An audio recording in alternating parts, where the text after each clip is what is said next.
All right. Hello, everyone. Thank you guys so much for coming out today and spending your Tuesday afternoon, evening doing some networking and learning about Microsoft. So I'm Julia Lieberman. I'm one of the intern club admins, and I've been interning at Microsoft for 4 years now. And it is really all thanks to Alex DeDonker and Brian Cuadra, who we have with us here today. Alex was my high school recruiter.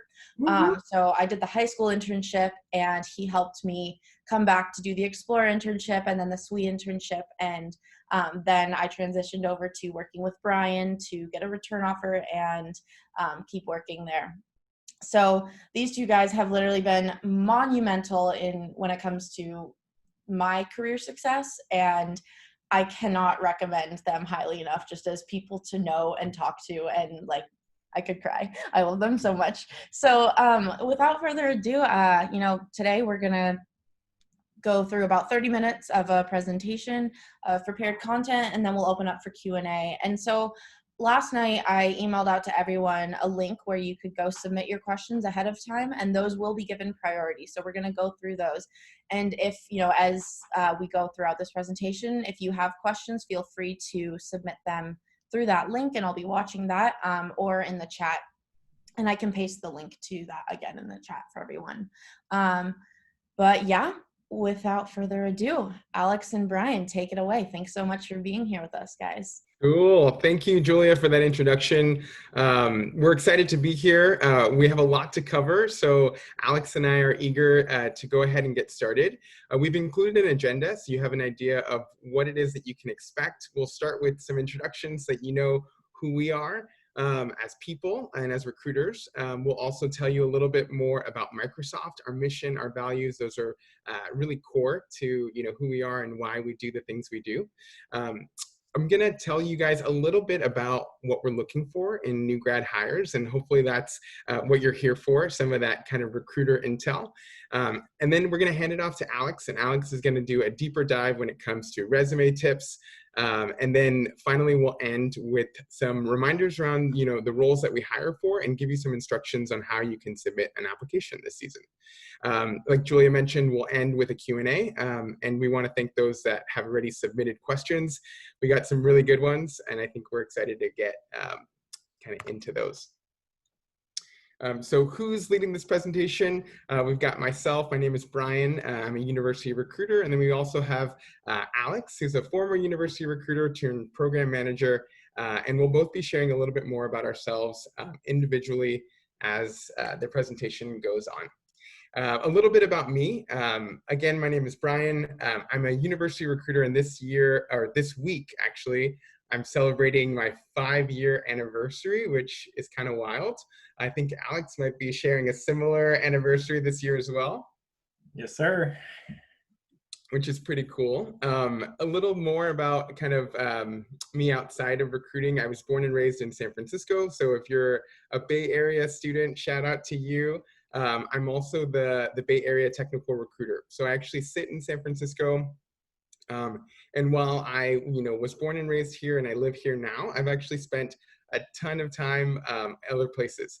I've lived in LA for school. I went to UCLA. So if we have any Bruins on the call, shout out to you. I've, lived in Boston. I lived in Argentina for a little while. And then most recently, I spent a lot of time living in Seattle when I accepted my first role at Microsoft. When I'm not recruiting, I'm trying to stay as active as I can, especially during quarantine. Running and yoga and lifting are my favorites, but I just got a bike, so I'm pretty pumped about that. Another fun fact is that I am puppy sitting my brother's dog, so hopefully he doesn't start barking. He's like sitting at my feet and kind of growling, so we'll stay tuned for how that goes. Brian, are you doing the Be Well challenge? I just saw that. So Microsoft is hosting like a Be Well challenge, and I haven't gotten into it quite yet. But it sounds like something up my alley for sure. I was going to say I'm doing it, and I have 0 physical activities on my interest list. So yeah, you probably beat my team. Yeah, maybe we can be partners or something. Yeah. Cool. So that was a little bit about me. I want to tell you a little bit about the company that we work for. Microsoft is really intentional about our mission. Our mission is essentially, the reason why we do what we do. And as students, I'm sure you might be wondering, like, you're doing your research, you're learning a ton about, a variety of different employers, what it is that makes them tick. I would really encourage you all to take a look and, examine and do your research on why a company, operates the way it does, and the values essentially that kind of are core to that mission. Here at Microsoft, we're all about empowerment. So our mission is to empower every person and every organization on the planet to achieve more. When I first, read this statement, it was actually at my NEO, my new employee orientation, and I was super nervous, and I actually had no idea that Microsoft had a mission statement. I didn't know what it was. So if you're learning our mission statement for the first time, you don't have to know it in order to get hired. I'm living proof of that. But to be honest, when I first heard this, I thought it was kind of generic, and I didn't think too much about it. But the more time that I've spent at Microsoft, the more I've really understood why this is so important. The first piece is about who we're talking about, the who our customers are, and we're pretty ambitious in that goal. We're talking about everyone, every person, every organization on the entire planet. So baked into that statement, there's obviously a core piece about making sure that accessibility is a part of that, making sure that inclusion is a part of that, making sure diversity is core to how it is that we do what we do. The second piece hinges on empowerment. It's about reimagining what technology can be, and in a lot of instances, what technology should be. Microsoft is, continuing to push in a variety of ways to continue to innovate on the what can technology do. But we're also seeing, with all of the movements that are happening now, whether that's addressing racial injustice or, responding to a global pandemic, we're starting to ask, what is technology's role and what should it do in a variety of these kind of unprecedented situations? I know that, with COVID-19 in particular, we're seeing our technologies being adapted and utilized in a variety of different ways. And we're trying to democratize that technology in order to really create solutions. Similarly, with the Black Lives Matter movement, I've seen some really impressive responses from our company that are core to the values that define us. And at a high level, this is what they look like at Microsoft. We won't go too deep into these, but know that this is kind of like the DNA behind, how we make our decisions and how we operate. And most companies have, core values or pillars that they define themselves with. And now, in 2020, I think a lot of companies are kind of being put to the test. Like, what are the core, values that define how we respond in moments like these? And I want to harp on, one in particular, which is, being diverse and inclusive. Hinging back to that mission statement, it's baked into, the mission itself. If we can't, if we're trying to serve the world, we need a workforce that reflects the world, and we really need those perspectives. So those of you who feel, different, know that that's your superpower, and that a lot of people at Microsoft are really, needing those perspectives in order to continue to build great technology. Before we move into like the resume piece that Alex is gonna, really help demystify today, I wanted to just kind of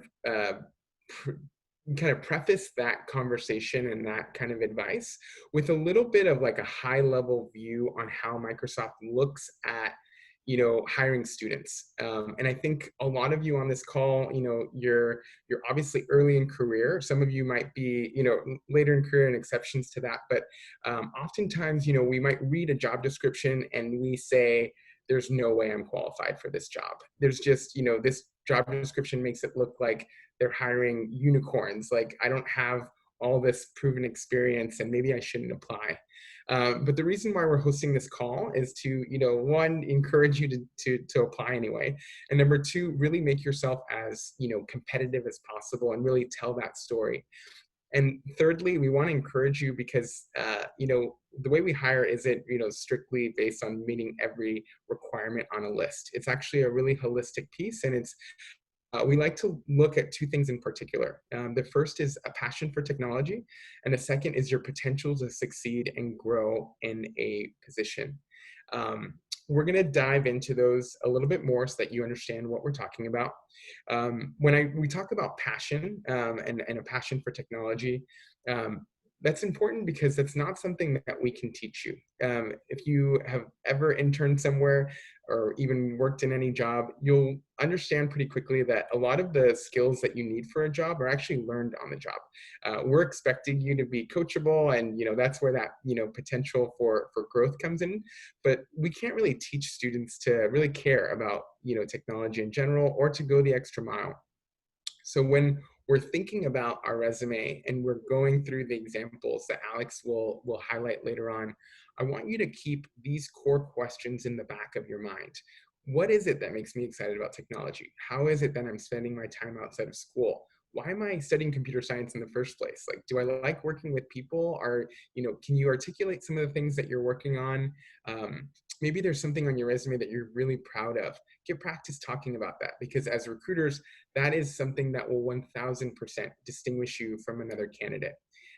When we talk about resumes, one thing that I'm sure Alex will tell you is that we see hundreds of them. And oftentimes, especially now in a virtual world, you're going to be expected to really tell that story with that one sheet of paper. So make sure you're highlighting the things that you're passionate about. The second piece is about potential. Like I mentioned earlier, we're not expecting everyone to have proven experience in the field and years of a proven excellence.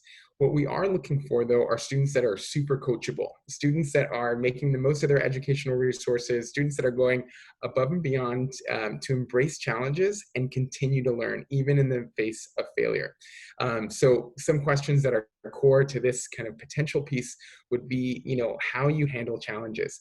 Have you sought opportunities to continue to grow as an engineer?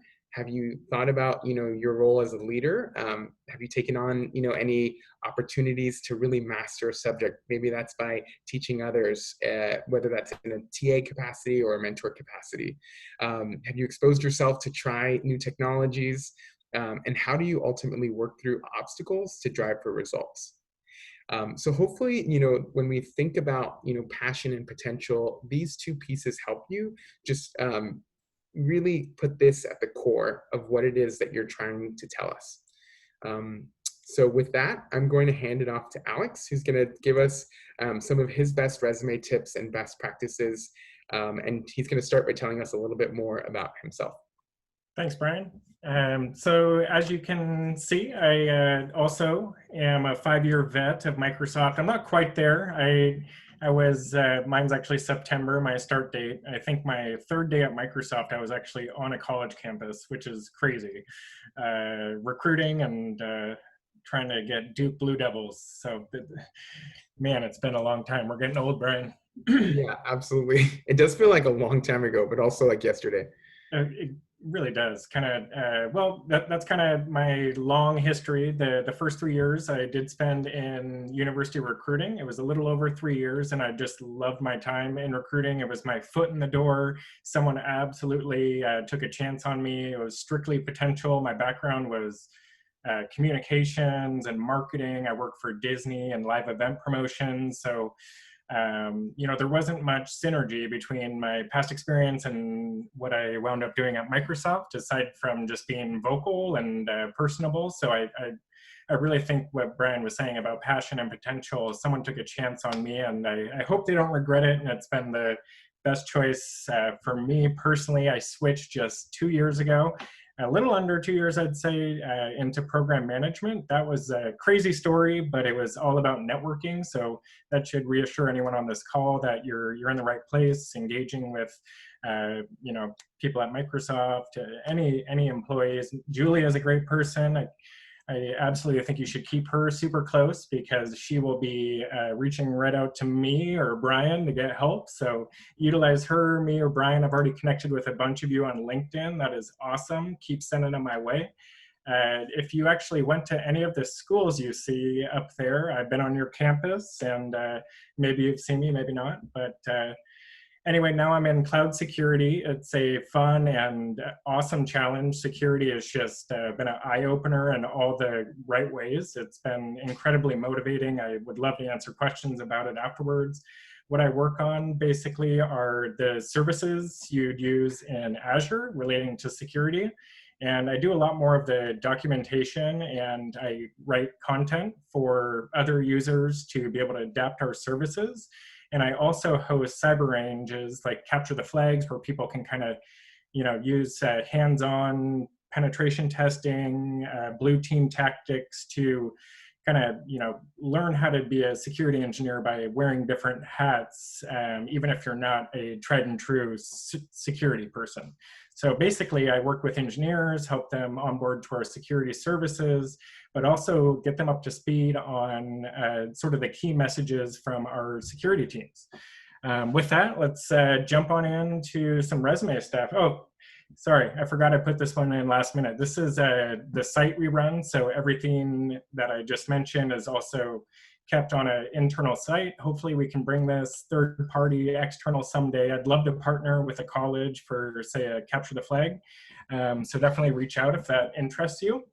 But yeah, we can move on. And if anyone has questions about my role, I will certainly answer them.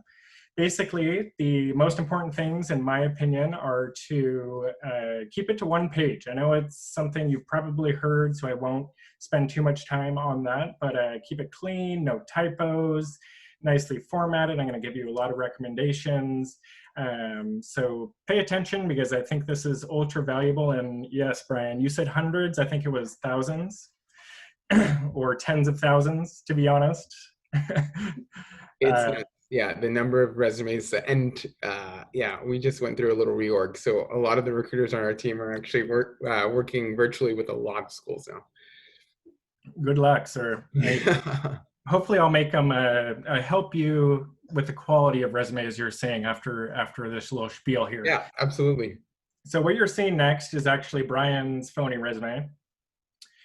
And I'm going to walk you through what I identified as 8 of the kind of areas that you could include on a resume. The underlined 3 are how you should, position them from top to bottom, but are essentially the most important. Like, we couldn't get a hold of you, say, if you didn't provide your name.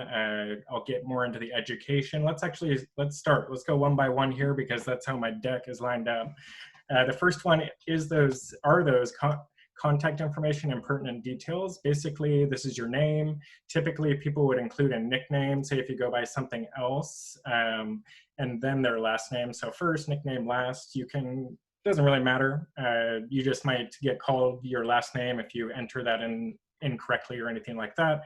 But graduates and soon-to-be grads, I want to let you know that you might not want to use your school-related email, because, say you're potentially still looking for work and you've actually ended, and your school might remove that email from you. So don't let our outreach, say for an interview, wind up in your school's email. Brian, is that the case? Did I do that? Yeah, it depends on the school, but that's a solid piece of advice. Another thing I'd add is, a lot of students include their address, but we actually don't need that. So save yourself the space on the resume, especially if you're trying to keep it to one page. If we needed to mail you anything, we'd probably rely on the information collected from the application. Perfect. Aside from that, education is important. You're all in school, you're all here. Include those majors and minors and your expected graduation date. That really helps us as recruiters, funnel folks into the right internships or roles. It's critical. There's even, hiring pushes based on, grad dates, like say a December grad date. Like we know about that. We want to hire folks from those graduation dates. So if you're not including those, you might be sitting out of work until, we might think you graduate in August, but you actually did in December. Call it out, let us know. And they can change. We understand that. So always month and year is particularly important there. So not just, I'm a 2020 grad, or like, no, I'm actually a May 2020 grad. So month and year, remember that. Yes, sir. And then I get the question a lot, like, ooh, should I include my GPA? I mean, I personally haven't discredited anyone based on their GPA, but, and I've also never picked up the phone to ask. So my kind of rule of thumb, and I'm not a recruiter anymore, so I don't feel like I'll get in trouble by saying this, is if you have a 3.5 or above, yeah, be proud of that. That's way better than I did, and I work at Microsoft. But a little side trick, you could maybe put your major GPA only. Say if some of your core curriculum that doesn't relate to what you want to do has brought your grade down. That definitely happened to me, so I include my major GPA. Interesting little tip, but thought I'd mention that. And as far as listing your courses, yeah, Brian, chime in. And I would just add to, like, when we review resumes, it's a holistic process. So your GPA is one thing that is in a myriad of other things that we're scanning your resume for at one time. So, if it's a positive thing, if you're really proud of your GPA, throw it on there. I know, recruiting and even resumes are not an exact science. There's, some variation. I know Alex has preferences for certain numbers, and you might hear another recruiter say 3.0 and above. I'm kind of similar in that, like 3.0, 3.5 and above, like include that. That's really great. If it's something that's going to detract from your resume, maybe it's like, a 2 point something, then maybe don't include it. The truth is we don't have a GPA requirement, and I'm never going to ask for it. Most of us, actually, we'll probably forget about it because there's so many other pieces of information that we can glean from your resume. So that's all I'd add. No, that's perfect. We'll find little tidbits, and I'll elaborate on that a bit more. Courses, include them if you need to, but the next one is actually the most valuable, which is the experiences. So let's jump into that just because we're kind of running low on time. There's some formatting things like listing them, company title, time duration. You can kind of follow the playbook on those ones. But what we actually want to see are those duties, your contributions, not the mission statement that Brian regurgitated earlier. We want to hear your specific role, your contribution within the workplace or projects. We'll kind of explore the projects next. We really want to understand what technologies you are using, say, for example, programming languages, and the actual concepts within the bullets. So list those under your experience. It's easiest for us to kind of see how you applied your learnings in a experience workplace setting. So include those. You'll learn about KPIs, which are key performance indicators, aka numbers. So what was the impact? Be specific. If you have data, please include it.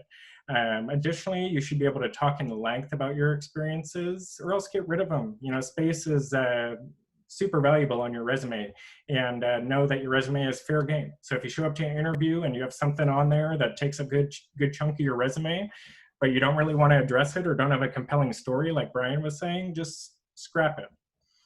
That takes us to projects, and projects are critical. I'd say without experience, projects are probably my favorite thing to double click and expand on and understand what you were working on in a different setting. I personally favor personal projects. I think a lot of the stuff that comes out of courses would be more suited to be like homework. But I want these similar details on either type of project, like the experience. So those languages, everything I said earlier. And I'd say, the reasons to include a course project would be, hey, don't have any formal work experience, or, exposure to a certain field, or if you want to just show leadership or get a really cool role within a team project within a class, definitely elaborate on those. We consider that experience too. Drive for results really is exhibited best and in its truest form when you can build on a course project. We have a core priority at Microsoft to build on the work of others. We'd love to see you take those concepts you learned in school and build on them or apply them separately. That takes us to kind of like the bottom chunk of your resume, which is number 6 through 8 or other things you could include. And the list could keep on going. I'm sure there's many, many more, but like Brian mentioned, TAing is crucial. I mean, I couldn't think of a more conducive, replicable type of scenario where, like in an interview setting, if you're a TA and students are coming up to you how to solve technical questions, consider that like being an interviewer, and like you're kind of going through the motions the same you would in an interview, whiteboarding for them. That TA experience is highly, highly coveted and valued. in the recruiter circle, that is. Same with student groups and diversity groups and being organization leaders. So Julia, if I didn't already hire you, I'd be so proud of you for doing this today and setting up this intern club. And like, that is just the stuff that stands out, in my opinion. So I want kudos. to harp on that too, Alex. That's such a good point. It's like, when we're encouraging students, how the most important question to ask yourself is, how can I distinguish myself as a candidate? Just getting back to that thousands of resumes that we review as recruiters, we end up scanning resumes pretty quickly. And sooner than later, resumes start to look pretty identical to one another, especially if you're listing the same academic coursework or the same academic projects that your peers also did as a requirement in their classes. So all these things here listed, whether that's being a leader in a student group or participating in a hackathon, those are things that can really distinguish you very individually. So keep that in mind as well. And I know this is kind of an overwhelming list. You might be looking at this and thinking like, I'm already like a junior or a senior, and like, how do I get all this done? And I want to remind you, it's never too late to start. And also it's a holistic thing. So, I mean, very rarely do you see someone who has this resume. This example resume is awesome. It's like actually pretty incredible. This person has interned, they've TA'd, they've had personal projects, and they've won, like, they were valedictorian of their high school. It's just like a little unrealistic, if I'm being fair. So don't, compare yourself here, but certainly aspire to be like this mythical Brian Cuadra, who is certainly not me. Here. I saw some questions about TAing. Definitely, that could be experience. You wouldn't mind seeing that, right, Brian? Like up in experience? Yeah, I think TAing is just one of the things that will help me have confidence in your skills to have success in a role at Microsoft. It's not required, but it's certainly helpful. Just like a lot of other things are not required, but certainly helpful. Yeah, no, I was asking more specifically about including it under like an experience section. Interesting. That's fine. Yeah, that's okay. I think if depends on, maybe what your other experiences look like. If that's the only experiences that you have, then go ahead and list that. Yeah, I'm going to double click on a couple more of these soon, but I do want to stay and just mention on the last slide, there was one about fun hobbies and activities. That stuff puts a person behind a resume. I think that is the first thing most people would cut, but that could be the connection in an interview that separates you. Like, I remember I heard a story about like someone really connecting with their interviewer because of a shared violin interest. They both played violin.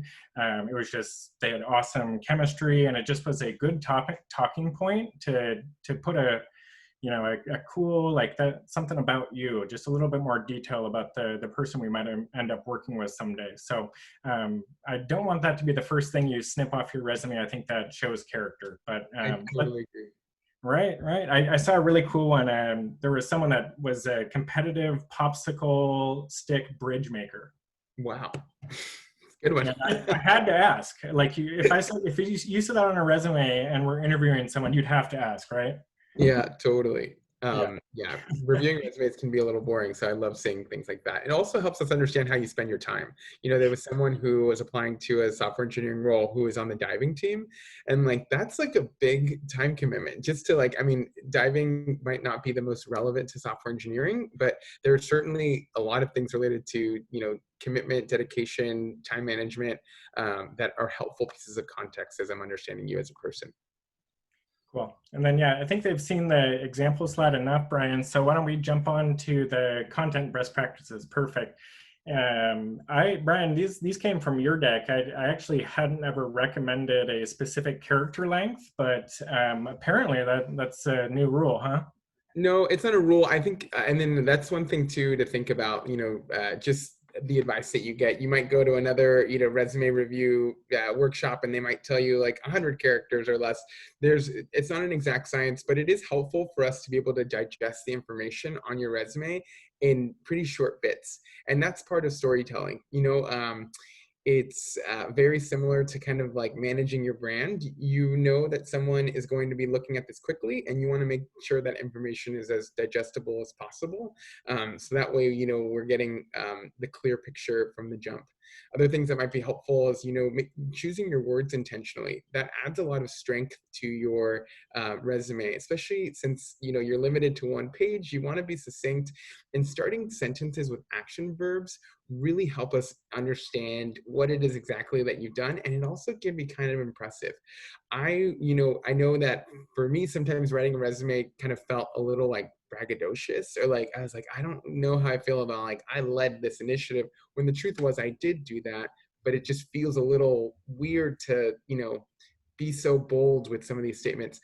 I would challenge everyone on this call to be bold and accurate with the way that you're describing the things that you've done, because oftentimes we don't give ourselves enough credit for the work that we had to do in order to get some of these projects off the ground, or these experiences up and running. So reflect, continue to update and edit your resume, and with time you'll end up with a pretty unicorn resume. I do want to address a couple more on there, Brian, because I thought they were unique and cool. You provided the tailor your resume to the company and role. Honestly, especially in a live career fair setting, I don't know if those are a thing of the past, but it's such a breath of fresh air when someone actually came to see you and they built a resume and paid the 5 cents to print it out at the Career Center specifically for Microsoft. Like, that feels good. So I like that bullet. I also like the next one. Someone mentioned this about always following up with your previous employers to check on the work you started and or the project you shipped for updates. So you can include that on your resume. You might not know what your project looks like the day you walk out the door of your internship, but hey, if that shipped and say Microsoft uses it, we'll give you an update 100%. So check back, understand what your contributions led to, if any. Yeah, perfect. Yeah, let's move on. Great call outs. And then the next one is, this is just some kind of cleanup items, no more than 2 fonts, avoid cursive. I've thought about using some cursive and talked myself out of that one real quick on my resume. Colors are fun, but I don't see them very frequently or really at all, but the recommendation is no more than 2. Additionally, too. I'm colorblind, so I'm the perfect example for not using, like too many colors. I've had some funky yellow print, and I just can't read that on white. So be careful with that. Make sure it's just easy to read, and inclusive of all people with vision cones in their eyes. All right. This one's random, but I've heard through the grapevine that people use like white font and will type in every big company name or buzzword or programming language, and they'll hide it behind their resumes. So people, so you'd pop up in every search that a recruiter could possibly do. We're not an algorithm, and nor are we robots, and I don't know about that software. So that was potentially a waste of your time to type out everything and hide it in the back. We are not robots. Yeah, Microsoft is not. Every resume is reviewed by a human, which is something I'm proud of. Seriously.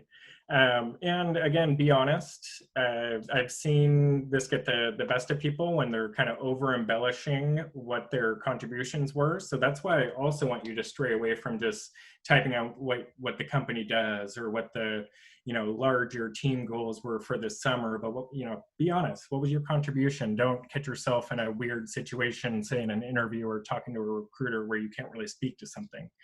I personally like objective statements. That goes back to the whole like, ooh, you made a personal touch point strictly for Microsoft. That's what that would be for. But nowadays, I feel like the body of an email and your email introduction or the pitch at a career fair matters the most, kind of like what Brian was saying earlier. So show genuine interest in the company, obviously the passion piece, but really be yourself. I think that's what helped me and has helped me through transferring. I had the highest integrity. I never, lied to anyone. I was myself throughout. I was the first to show my strengths, but also my weaknesses. So be yourself and let your resume kind of reflect that. And this one is something you will never stop doing, is keeping a running list of your accomplishments at work. We have this internal thing called a connect. It's almost like your internal resume, where if you wanted to go join a different team, every manager would be able to see how you performed each semester and all that. The only way I can, do those in a good amount of time, like a short amount of time, is if I keep track throughout. It's hard to think back a year or even a couple months back. So keep a tally. And before I jump into the PowerPoint recommendation, I'm going to talk about what I think is going to be the next wave of recruiting. And I think that is in the form of contributing to open source projects. There's an article that I've linked in there just about how people are doing that nowadays. And, I've actually heard little whispers from big teams at Microsoft that they're intentionally, making things open source in order to see what people's contributions are, and hopefully in turn recruit them to work full time. So know that could be another interesting path. But I want to talk about my hack, and I've been using PowerPoint to do my resume for years. So let's jump on to the next slide. This is what mine looks like, and Brian might hate it. There's two colors there. I like it. It's very easy to read. And I left recruiting without the ooh, look at all my programming languages. I still wasn't technical. I mean, I could do, a first round screen. I can talk the talk a little bit. I could maybe pass a intro to CS course just from what I've picked up on the job and what I've learned at Microsoft. But I had to, figure out what to include. I was looking for more things to include. So I know everyone, once you get in industry and kind of put some years under your belt, experience should easily come off of your resume. Like, for example, like for y'all, high school might be a reach, but for me, it's most definitely a reach. I don't talk about anything I do leadership wise in college now that I'm in industry, but just know that you'll always want to revolve your resume kind of based on what you think is current. And I had jobs, I saw comments come in like where I was a valet. I worked at a kidney center. I span a centrifuge to run blood samples. So like, I want to include all those, but I think LinkedIn is going to be your best bet to include the longer history of your work and some of the activities you did in college or say high school. And then with that, link it. So I've actually created a shorthand link of my LinkedIn. You can do that. I forget what setting it is, but that's my actual LinkedIn. And you'll notice your LinkedIn's probably super long. You can go change that and it'll fit nicely at the top of your resume. But the hack and what I wanted to point out is you can use PowerPoint. There's zero margins. It's like literally an open text box, and you can kind of do a lot more, and you're not like forced to abide by a template. So that's why I use PowerPoint, and you can get really creative. And I even build my own logos for my resume. So that is a recommendation. And I think we're actually going to talk about where you could turn this resume in and for what kinds of jobs, right, Brian? Yep. So thank you, Alex, for giving us that deep dive. It's super helpful, and hopefully it was to you guys as you continue to, either build your resume for the first time for those of you who are maybe earlier in your college career, and for those of you who are a little more seasoned, maybe this will help inspire another edit before you submit applications for this next cycle and academic year. So at Microsoft, we're about to begin our recruiting season. I know we're getting a lot of emails from eager students that are asking, are new jobs been posted? The answer is that some of the new roles for next academic school year, 2021, have been posted, but a good chunk of them are still not there. We're working on our back end to get these posted as soon as possible, but you can expect most of them to be posted by the end of this month. So if you're looking specifically for like a software engineering role, that's not posted yet. I think the scheduled date is August 24th, and that's a moving target. So, give or take a few days on both ends, but just make sure to check back into Microsoft.com/university, and that's where you can find all the opportunities that we're hiring students for this year. At a high level, I wanted to tell you what our internship opportunities look like, as well as highlight the broader kind of full-time opportunities as well. We'll start with the Explore internship, and this is an opportunity that some of you might have heard of before. It is catered for freshmen and sophomore applicants. And the idea in the Explore internship is that it's a 12-week opportunity to explore both software engineering and program management.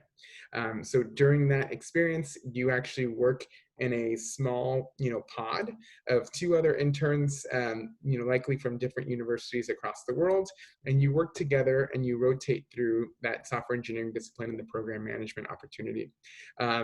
You work on a project together, and at the end of your internship, our goal is to convert all of our interns for a return opportunity, whether that's another internship if your graduation date is more than a year away, or if you're getting close to your graduation date, to convert you to a full-time student, to a full-time employee. Most students that are converted to full-time roles, however, start as university interns, or students that get, we have most students that are converted from the Explore internship are eligible for another internship, and that would be the university internship. And then university interns typically convert to full-time roles after their summers. The university internship, though, there's a broad range of disciplines that you can choose, whether that's software engineering, program management, business functions, whether that's accounting, HR, even recruiting interns we have. Those internships are also 12 weeks in length, but instead of working, with a small group of students, you're working independently with a team. So you have a manager and a mentor that you work very closely with, also for 12 weeks.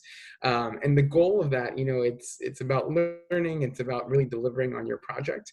And typically at the end of the summer, if you complete your project successfully, we can extend what we call a direct offer for a return. And that leads us to our final opportunity, which is full-time roles. We hire, again, across a variety of pipelines when we think about the full-time opportunities. If you're curious to know, what roles we're hiring for, I would encourage you to go to our website, which is microsoft.com/university. Actually, Julia, if you wouldn't mind popping that into the chat so that students have a direct kind of link there, it might be helpful to search some keywords if you're interested in business functions, or if you're interested in accounting or finance. You can typically find those roles using the search bar. And again, some of those roles might not be posted just yet, but we're expecting them to be posted in the next few weeks.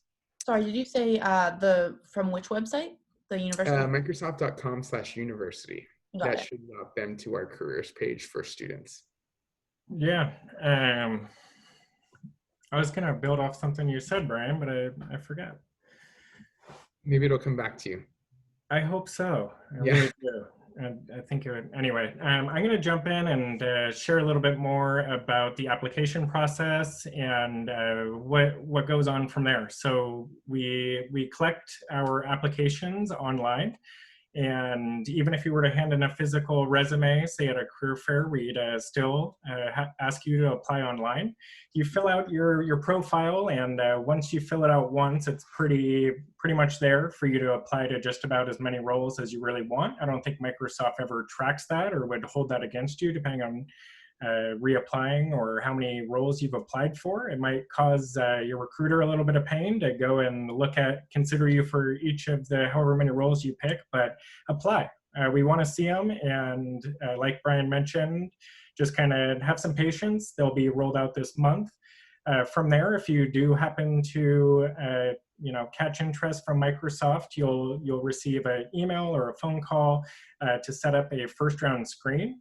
These have historically been on college campuses. I doubt that that's going to be occurring this year, so I'd say they're all 30-minute phone interviews, and it's a blend of technical and behavioral questions. This is really resume-driven, so a lot of the technical questions will kind of relate, but we can't go too far virtually, but there could be a coding question.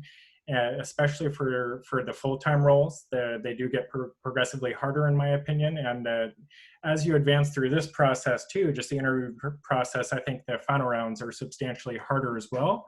And that could be a full day. So anywhere from like 2 to potentially even 5 interviews, depending on the team. They will be virtual at the moment, but historically we've flown people in from wherever to come into Redmond and do these in person. So it's a unique world out there, but we are sticking to the 2 to 4 virtual interviews. And from there, it usually takes about 2 weeks to get a decision and communicate an offer.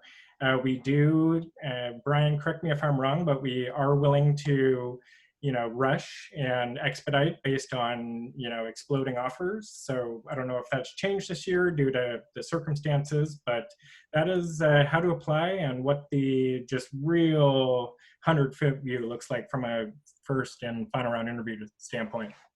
Yeah, once you're in the process, things typically move pretty smoothly. Yeah, again, around the offer decision piece, you'll work with a recruiter through the final round stage, and you'll communicate with them if you have, a competing offer deadline or you need results faster. And we typically do our best to get you an answer as quickly as we can.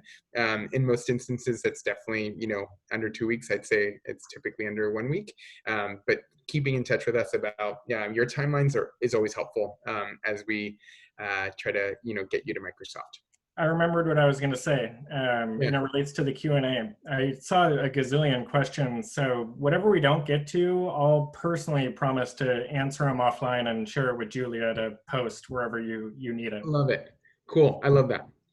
So Julia, thank you again for collecting some of those pre-vetted questions. If we can start there, and then Alex and I can, ping pong and answer as we see fit. And we'll try to be mindful of time. We have about 15 minutes left. Yeah, so we have a lot of questions to get through. So let's jump right into some of the ones that were submitted ahead of time. What is the most common mistake you see in applicants, and we'll just start with that. What's the most common mistake you see? Yeah. So is that about resumes or is that about interviews? I think it could go for all the above. The part that you are there for. So probably resume and getting through your first round. Yeah, so I will answer that quickly in 2 parts. The first about resume. One common mistake that I see is students not including their personal projects or their GitHub projects on their resume. Oftentimes I'll see a resume and it looks pretty empty and I'm like, what's going on? And then I'll chat with that student. And then from our conversation, understand that they're actually doing all this cool stuff that they just didn't think was appropriate or official experiences. Don't fall into that trap. Include the things that you're doing outside of school, especially if they're tech related. And just another common mistake that I see in the interview stage is, oftentimes in technical interviews, you're asked to solve a problem and our instinct is to jump right in and start coding and, delivering that solution. There's actually, 4 steps before then, which include, clarifying, the question, thinking out loud, testing your solution, collaborating with your interviewer before you start writing any code. So that's something that I see happen very often. There's actually a really great interview prep video that Alex just reshared with me. Maybe we can pop that into the chat as well, Julia, so that folks can see what we mean when we talk about those typical mistakes. Yeah, you can also, I just YouTubed it. I didn't even know about that resource, but it's from Microsoft Recruiting, I believe. So there's resources from us, but there's also resources of ex-Microsoft employees that are more or less venting about their interview experience. It's a plethora. You'd probably get more sound interview tidbits and a little bit less kept secrets just by kind of exploring the web, I'd say, or YouTube or poke around. Awesome. So what's the best way to reach out to a recruiter? And are university recruiters, do they also do full-time recruitment, or what's the right pathway there? Yeah, so I can clarify. Sorry, the dog is seeing another dog. So I can clarify that university recruiters typically recruit for both internship and full-time roles, and we're typically divided by the pipeline. So I'm a software engineering recruiter. I know we have program manager recruiters. We have folks that recruit data science, research, any specific pipeline business functions. That said, what was the second piece? I'm totally blanking here. It was how to find the right recruiter. Like, do they do university and Yeah, so due to the volumes that we recruit at Microsoft, the main path forward is to submit an online application, like we talked about.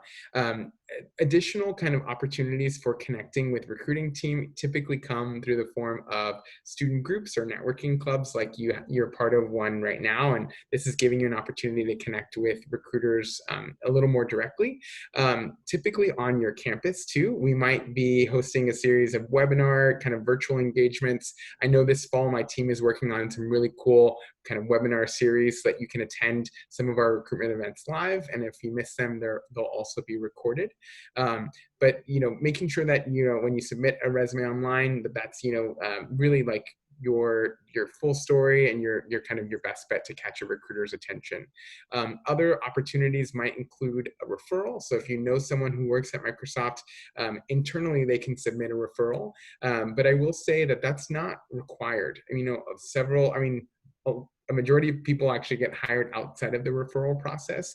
And referrals are something that we're kind of reevaluating at Microsoft in understanding and addressing racial inequity, and really trying to be as equitable as we can within the interview process itself. We're starting to understand or re-understand how appropriate referrals really are and should be within the application process itself.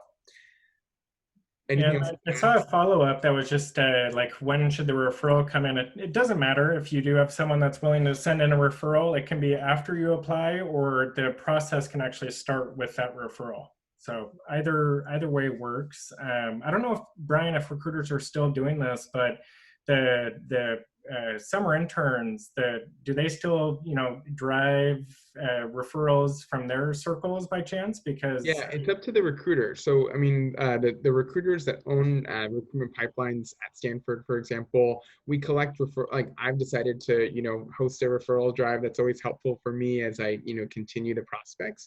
But, I know I'm limiting that this year to one referral per intern. And, other recruiters actually have enough, future interest sourced from the year before. So they've already have candidates that they've been in touch with from years before. One thing that I would say, kind of that's reminding me now, when you submit an online application, that's one way to obviously get on the recruiter's radar, and we all, are reviewing online applications. But if there's an event that is being hosted and you get a chance to connect with a recruiter one-on-one, or if there's any other kind of event that's hosted at your school, especially in person, I know this year it's going to be virtual, so it's going to be a little harder to get that one-on-one time. When we return to real life, going to a career fair is going to be a really great way to engage with a recruiter or representatives from Microsoft or that company that you're trying to talk to. Another really great way is by attending some of the workshops that we host on campus, or perhaps it's a hackathon that we're sponsoring and we set up a booth. Go and seek out those opportunities, and usually the Career Center is really up to date with what our dates are, and we work with the Career Center as a first line of contact to really, evangelize our presence on campus. This year it'll be a virtual presence, but we'll certainly, be there. So start with your Career Center after you submit an application to find another way to connect with us.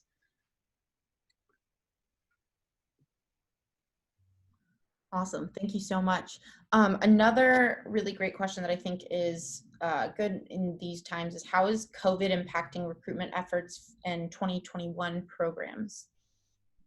Yeah, that's a really, really great question. So the answer to that is that we're still learning how that's impacting our hiring.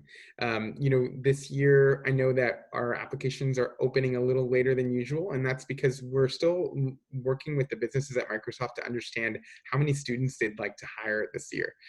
Typically, our team, we hire about 10,000 students globally, which is a huge number, and that's for students in internships, students in full-time roles.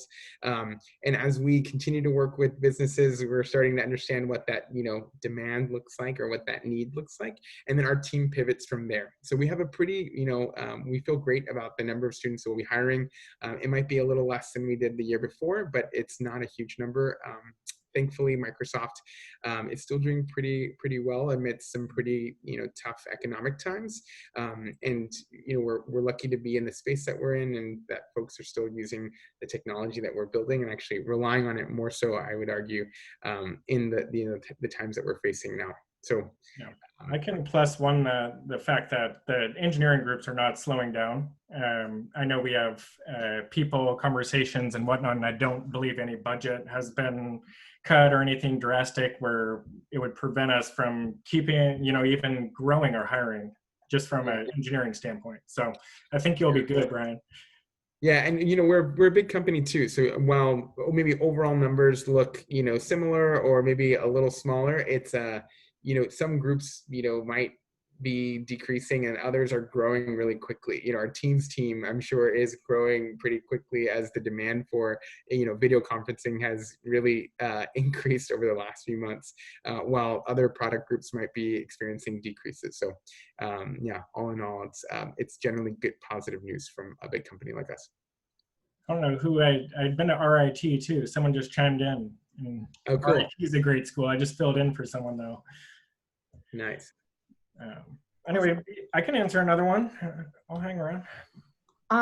Well, so we just have a few minutes left. So there's one question that I really want to get to before we wrap up. And that is, what is one thing that everyone should know about Microsoft before working there? Ooh.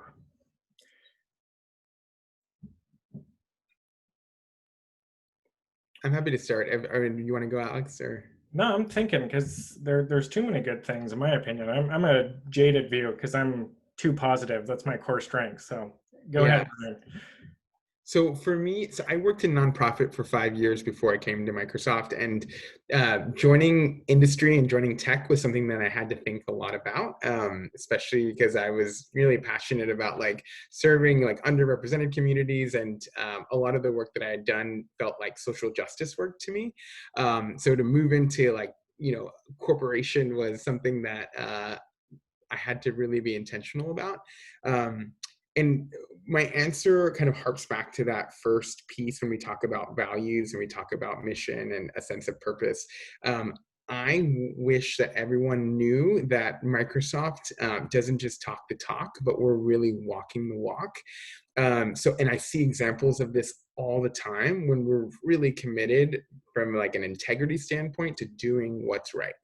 And it's not always the easy thing to do.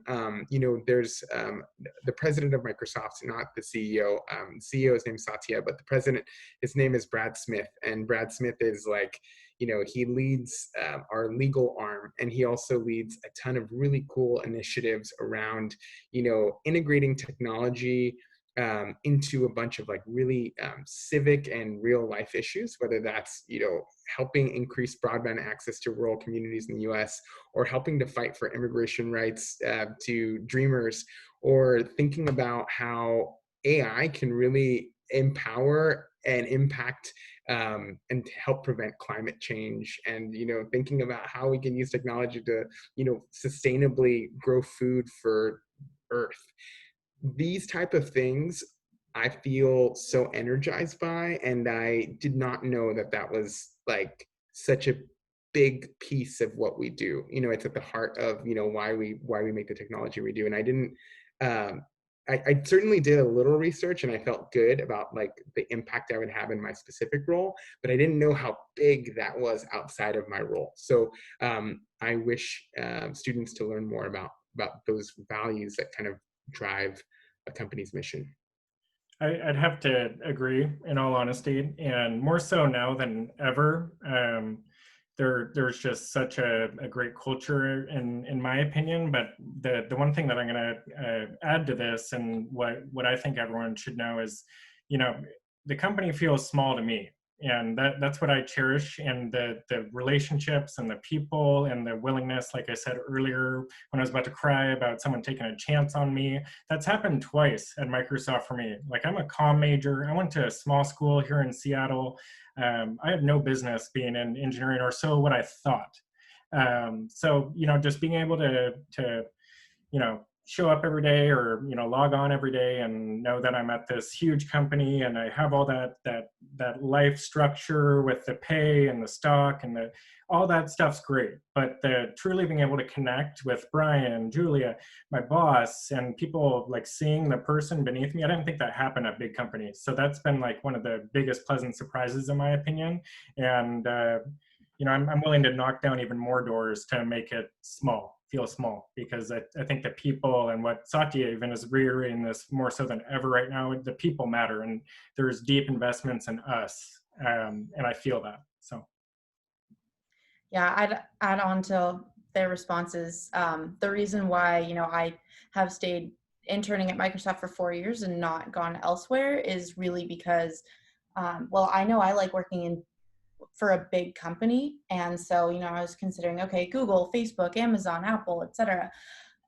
But the thing that I love about Microsoft is the moral compass that guides the company. And I think Satya is an incredible leader. There are a fair amount of female leaders on the executive board. And on top of that, just every single person that I've met has been so wonderful. I met one of my best friends, Ruth, through the Explore program. I'm still in contact here with Alex, even though he was my recruiter from high school. Like, the relationships that you forge are amazing. And I know you can say that about anywhere that you go, but I do think that Microsoft attracts a certain type of person and hires a certain type of person that, has a strong moral foundation and wants to genuinely help the people around them. And so I can't say enough good things about Microsoft either. join the party, right? Yeah, but okay, so we're out of time here. Thank you so much, Brian and Alex, for coming. This was amazing. We already are getting a lot of positive feedback. Guys, please go and submit the feedback form. I will send the link in the chat once more. There it is, just so we can gauge what everyone thought of today's session and make future ones even better. And Brian and Alex, if people want to ask more questions or follow up with you, what's the best way for them to do that? You can get my email is fine to share out. I won't overburden Brian, but I also want, if any question that was sent in today, we're going to answer those. So know that you can just keep asking questions in there. I've already connected with a bunch of people on LinkedIn. So Brian, I'll take the first kind of run through of the questions and I'll send it over and fill in any gaps. So send them in the chat now or the form from Julia, but Julia, feel free and give out my email at the very least. Absolutely. Yeah, I know we can only get through so many questions during the time that we had allotted. So I think that's a great idea. And thanks, Alex, for spearheading that. I'm happy to help. And yeah, I think connecting with Julia too, if there are specific questions, we're happy to answer those through her and through that form. Yes. Awesome. Yeah, so please, guys, more questions, submit them to the form so that we have them all like right there and they're not getting mixed in with a bunch of other messages.